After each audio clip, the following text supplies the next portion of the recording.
নিহতের পরিবারের অভিযোগ, স্বামীকে হত্যা করে দ্বিতীয় স্ত্রী পেটে বালিশ বেঁধে মিথ্যে গর্ভবতী সেজে গত বছরের ৭ ডিসেম্বর আমেরিকা পালিয়ে যান।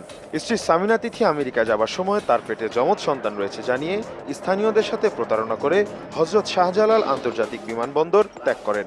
আমি তবু বলছি যে আপনি যে চলে যাচ্ছেন, আপনার স্বামী বলতেছেন কিডন্যাপ হয়েছে, আপনি চলে যাচ্ছেন, এটা কেমন কথা? আপনি তার ভাইদেরকে জানাইলেন না? সবাইরে জানাইছি, কিন্তু আমার তো ডেলিভারি কেস, আমার যেতেই হবে। স্ত্রী পালিয়ে যাবার পর পুলিশ জানতে পারে খিলক্ষেত এলাকায় একটি গ্যারেজে অজ্ঞাত ব্যক্তির লাশ পুঁতে রাখা হয়েছে। এরপর ১০ ডিসেম্বর মধ্যরাতে গ্যারেজের ভেতর অভিযান চালিয়ে উদ্ধার করা হয় গলিত সাইফুল কবিরের লাশ। গ্যারেজের মালিক অদূতকে আমরা আটক করি। অদূতকে জিজ্ঞাসাবাদের এক পর্যায়ে তার সহযোগী কামাল নাম পাই, কামালকেও আমরা আটক করে দুজনকে জিজ্ঞাসাবাদের এক পর্যায়ে আজকে সন্ধ্যায় তারা স্বীকার যায় সাইফুল কবির নামে এক ব্যক্তির নিকট টাকা পেত, তাকে এনে এখানে নির্যাতন করে মেরে তার লাশ এখানে গুম করে রেখেছে। হত্যাকাণ্ডে জড়িত সন্দেহে ঘটনাস্থল থেকে ২ জনকে আটক করে পুলিশ। তাদের একজন গ্যারেজ মালিক ওয়াদুদ। পুলিশের সন্দেহ এই ওয়াদুদ হত্যাকাণ্ডে অংশ নেওয়াদেরই একজন। যে উনি যে মারা গেছে আমগো হাতে আসার পরে মারা গেছে, এই দিন আমরা ভয়ে আর কি পুলিশে জানাই নাই। অজ্ঞাত যে ব্যক্তির লাশ পাওয়া যায় তার নাম সাইফুল কবির। ঘটনাস্থল থেকে পাওয়ার ঠিকানায় যোগাযোগ করে তার কাউকে পাওয়া যায়নি, তাই পুলিশ বাদী হয়ে খিলক্ষেত থানায় হত্যা মামলা দায়ের করে। একটি হত্যাকাণ্ড যখন ঘটছে, একটি লাশ আমরা যখন পাইছি, তার আইনগত ব্যবস্থা গ্রহণের লক্ষ্যেই পুলিশকে বাদী হয়ে মামলা করতে হয়েছে। বিষয়টি নিহত সাইফুল কবিরের স্বজনরা জানতে পেরে ঢাকা মেডিকেল কলেজ থেকে লাশ নিয়ে দাফন করেন। সামিনা তিথি ১২ লাখ টাকা দিয়েছে মারার জন্য, ২ লাখ টাকা দিয়েছে লাস্ট গুম করার জন্য, আর ১০ লাখ টাকা দিয়েছে লাশ বালির ভিতরে ঢুকানোর জন্য। এবং তার পরনের কাপড় চোপড় যত কিছু সব বিশ্ব এগুলো পড়াই ফেলাইছে। 164ই তারা সব জবানবন্দি দিচ্ছে। ব্যবসায়ী সাইফুল কবির হত্যা মামলায় আটক আসামিদের কাছ থেকে পাওয়া তথ্যের ভিত্তিতে জানা যায় তাকে ৩ ডিসেম্বর হত্যা করা হয়। হত্যার পর খুনিদের সহায়তায় লাশ গুম করে নিহতের স্ত্রী সামিনা তিথির ভাড়াটে খুনিরা। এর ৪ দিন পর তিথি প্রতারণার আশ্রয় নিয়ে সাইফুল কবিরের প্রথম স্ত্রীর ২ সন্তান সহ আমেরিকায় পাড়ি জমান। সে বলে যে ভাই আমি প্রেগনেন্ট এবং আমার টুইন বেবি হবে, আর আমেরিকাতে আমার টোটাল আর কি এই যে মেডিকেল সার্ভিসটা টোটাল পে করা আছে, টিকিটও কনফার্ম।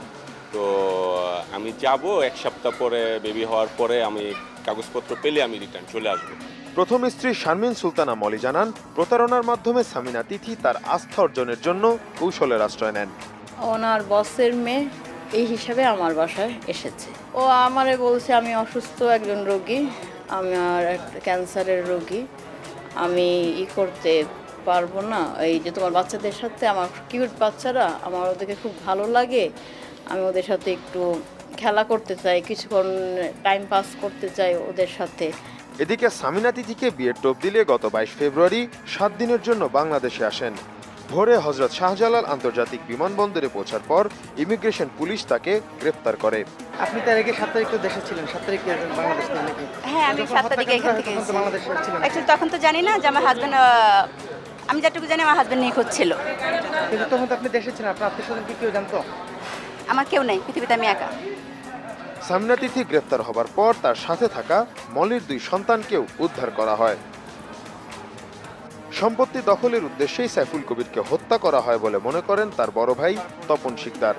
সেকেন্ড ওয়াইফ তার সব কিছু হাতিয়ে নিয়ে গেছে, নিয়ে যেয়ে তাকে সে আমেরিকা থেকে নামার পরে বাসায় আসছে, বাসায় আসার পরে পিঙ্ক সিটির গ্যারেজে বসে তাকে হত্যা করেছে। এদিকে স্বামী হত্যার অভিযোগে গ্রেফতার সামিনা তিথির বিষয়ে অনুসন্ধান করতে গিয়ে অনেক চাঞ্চল্যকর তথ্য পেয়েছে পুলিশ। তার নাম জোসনা বেগম হলেও সামিনা তিথি পরিচয়ে প্রতারণা শুরু করে। পুলিশ জানতে পারে সামিনা তিথি প্রতারণার আশ্রয় নিয়ে প্রধানমন্ত্রী শেখ হাসিনা, রাষ্ট্রপতি মোহাম্মদ আব্দুল হামিদ, সাবেক রাষ্ট্রপতি হোসেন মোহাম্মদ এরশাদ, বিএনপি নেত্রী বেগম খালেদা জিয়া সহ বিভিন্ন মন্ত্রী ও বিশিষ্টজনের কাছ থেকে বিশেষ অবদানের জন্য যে পুরস্কার অর্জনের ছবি ব্যবহার করেছেন তা আসলে ভুয়া। এসব ছবিতে দেখা যায় ২০১০ থেকে ২০১২ সালের মধ্যেই ভিভিআইপিদের কাছ থেকে এসব পুরস্কার নিয়েছেন। সামিনা তিথির কাছে কিছু রাষ্ট্রের সর্বোচ্চ কর্তা ব্যক্তিদের সাথে কিছু গ্রুপ ছবি পাওয়া গেছে, যেখানে সে শ্রেষ্ঠ নারী উদ্যোক্তা সিআইপি হিসেবে অ্যাওয়ার্ড গ্রহণ করতেছেন। আসলে সেগুলি সে নিজেই মুখ দিয়ে বলে গেছে, সবগুলোই মিথ্যা। সাইফুল কবির হত্যা মামলার অধিকাংশ আসামিকে ইতিমধ্যে গ্রেফতার করা হয়েছে এবং তারা হত্যাকাণ্ডে জড়িত থাকার কথা স্বীকার করেছে বলেও জানান তদন্তকারী কর্মকর্তা। যখন ভিকটিম সাইফুল কবির খুন হয় তখন আসামিদের সাথে সামিনা তিথির সর্বমোট 81 বার মোবাইল ফোনে কথা হয়েছে। তো আমরা সেই মোবাইল ফোনের সিডিআর পর্যালোচনা করেই সামিনা তিথিকে অ্যারেস্ট করেছি। এমন অপরাধীদের কঠোর শাস্তি প্রদানের মধ্য দিয়ে সমাজে এ ধরনের অপরাধ প্রবণতা কমানো সম্ভব বলে মনে করেন সংশ্লিষ্টরা।